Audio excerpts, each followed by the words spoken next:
Mountain Erev Shabbos to everyone, to our entire Shari Tefillah family. Erev Shabbos Parshas Vayeitzei. Thank you so much for joining our TMT, 2 minutes of Torah. This week's TMT is being sponsored by Moshe and Rivka Friedman. They have dedicated their sponsorship firstly in honor of TMT, the 2 minutes of Torah, and the spreading of Torah, as well as dedicating it in honor of the nightly Gemara Kiddushin Shir. We're very, very grateful to them, to Moshe and Rivka Friedman, for their sponsorship. If one takes a look in Parshas Vayeitzei, it seems that throughout the entire Parsha, the beginning, the middle, the end, we're always dealing with an even, or avonim, a rock and a stone. In the very beginning of the Parsha, when Yaakov Avinu is going to lie down, it says that he took me'avnei hamakom, many stones. We know those stones ultimately became one stone, and that stone was set up, the ha'evan hazois, it was set up as a matzeva, yihi beis Elokim. Just a bit later on, when Yaakov is meeting Rachel, we find by the well, there's an Evan Gedolah, there's a stone, a rock,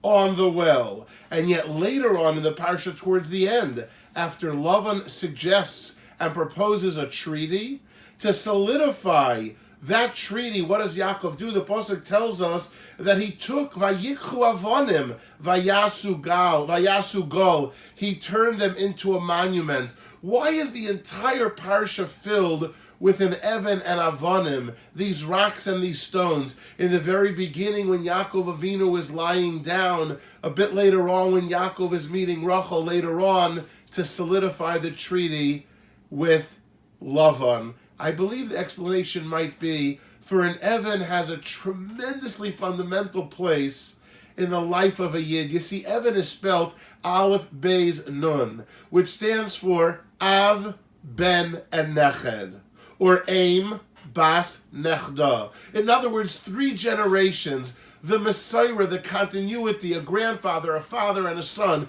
a grandmother, the daughter, and the great-granddaughter. That's what Evan represents, harmony and peace within the family. And so, throughout the Parsha, when everything important is taking place in Evan, Av, Ben, Neched, Aim, Bas, Nechda, plays a fundamental role. When Yaakov has a dream, and that turns out to be the place of the Makom HaMikdash. A bit later on when meeting Rachel, and yet at the end when the treaty is taking place, all with an Evan, for an Evan represents the unity and peace within the family. Maybe that's why when one leaves the grave of a parent, there is the custom to place an Evan on the grave to show, symbolically, we're putting that Evan on the grave of a parent to tell the parent there is peace and harmony within the family. The children are getting along. That's the greatest honor to the memory